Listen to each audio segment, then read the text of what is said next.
Hello friends, good morning. Welcome to my page Koyel. এখন বাজে সকাল 5টা। আমি 5টায় উঠে একটু বাইরে মর্নিং ওয়াক করতে বেরোলাম। আর 6টায় ট্রেন আছে।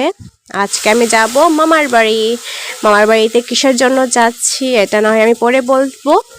তো আমার ভিডিওটা স্কিপ না করে দেখে নাও। তো আমি সকাল উঠে ব্রাশ টাশ করে ফ্রেশ হয়ে ম্যাগি বানিয়ে খেয়ে নিলাম। খাওয়ার পর রেডি হয়ে গেছি। তারপর টুকটুক চলে আসলো রিয়ার ভাই। ও টুকটুকে আমি যাব স্টেশন অবধি। তো আমি স্টেশনে পৌঁছে গেলাম। টিকিট কাট করব। টিকিট কাট করার জন্য এত লম্বা এত বড় লাইন, আমি তো ভাবছি আজকে আর টিকিট পাবো না, তো ট্রেন মিস হয়ে যাবে টিকিটের জন্য যদি আমি লাইনে দাঁড়াই। তো আর একটু সাইডে গিয়ে দেখলাম যে এখানে 4টা লাইনের মধ্যে ওই মানে লাস্ট প্রান্তের লাইনটা একটু কম ছিল, মহিলা লোক একটু কম ছিল, তাই আমি ওখানে গিয়ে লাইন ধরে নিলাম আর ঝটপট টিকিট কেটে নিলাম। এবং টিকিট কাটার পর চলে যাচ্ছি আমি ট্রেনে ওঠার পর সিট অ্যাভেলেবেল ছিল, কিন্তু আমার পছন্দের সিটটা আমি পাইনি। আমি সবসময় জানালার পাশে বসতাম, কিন্তু আজকে আমি জানালার পাশে আমি বসতে পেলাম না। একজন আঙ্কাল ওখানে বসেছিল, আর আমিও বলিনি যে আমাকে এই জানালার সাইডটা দাও। ধামনগর টু আগরতলা 4 ঘন্টার রাস্তা, কিন্তু আজকে ট্রেনটা কি হয়েছে 5:45 ট্রেনটা ছেড়েছে, 10টায় পৌঁছে যায় আগরতলা, কিন্তু আজকে দিনে যাই না ট্রেনটা কি হয়েছে পুরো 11টায় পৌঁছেছে। কত ঘন্টা যে লেট হয়েছে দেখো, 1 ঘন্টা লেট হয়েছে। তো যাই হোক, আমি তো পুরো রাস্তাটা আমি ঘুমিয়ে এসেছি। কোনো বাইরের যে ন্যাচারাল ভিউটিও আমি এইসব দেখি নাই, কারণ আমার ভীষণ ঘুম পেয়েছিল। আর আমি সারা রাত্র আমি ঘুমাইনি, না ঘুমিয়ে আমি অপেক্ষা করেছিলাম 5টা অবধি। তো সেই কারণেই আমি শুধু ট্রেনে ঘুমিয়েছি। 4 ঘন্টা ঘুমিয়ে আমি পৌঁছে গেলাম আগরতলা।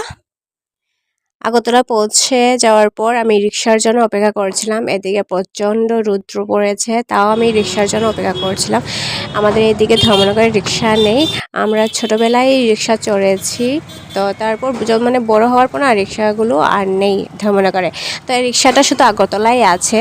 তো আমি আগরতলায় আসলে আমি টমটম তারপর অটো এগুলো আমি চড়ি না, আমি জাস্ট শুধু রিক্সাটা এনজয় করি। তো আমি রিক্সার যতই দাম হোক না কেন আমি এটা চড়ি, তো আমার ভালো লাগে। তা আমি রিক্সায় উঠে গেছি, রিক্সায় একটা পেলাম, তো তাই আমি রিক্সায় উঠে গেছি। রিক্সায় উঠে আমি এখন চলে যাচ্ছি মামার বাড়ি প্লাস মাসির বাড়ি, কারণ মামার বাড়ির পাশেই মাসির বাড়ি। আমি পৌঁছে গেছি। তো সবার ফার্স্ট আমি মাসির বাড়িতে ঢুকছি। মাসির বাড়ি যেহেতু ফার্স্টে পড়েছে, তাই আমি মাসির বাড়িতে ঢুকবো। মাসিকে অলরেডি জানিয়ে দিয়েছিলাম সকালে যে আমি আসছি, তো সেটার জন্য মাসি অলরেডি গেটে দাঁড়িয়ে আমার জন্য অপেক্ষা করছে।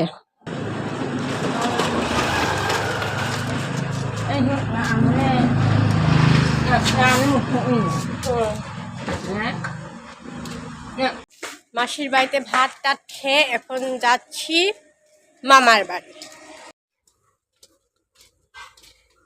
আচ্ছা মাই 숙제 아버지 빌딩 장악하네. 뭐이나 짭나래 이래. 짭빼 뭐이나. 마시수 온두오메나.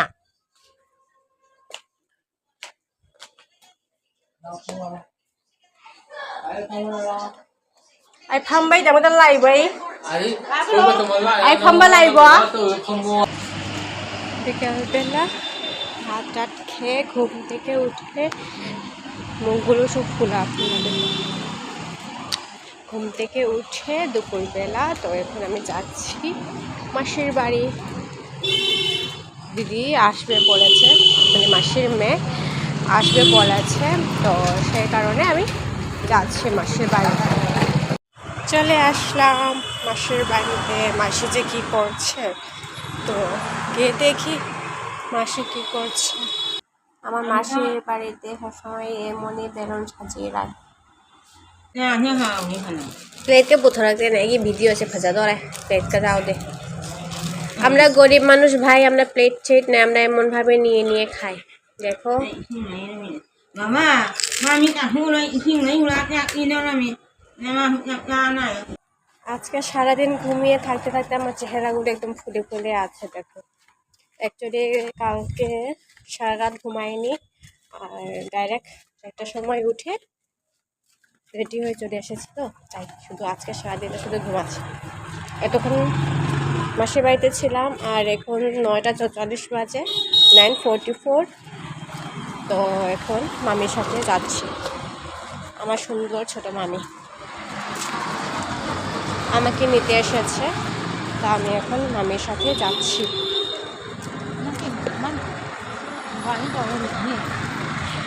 আমার সুন্দর মামি, এটা হচ্ছে আমার ছোট মামি।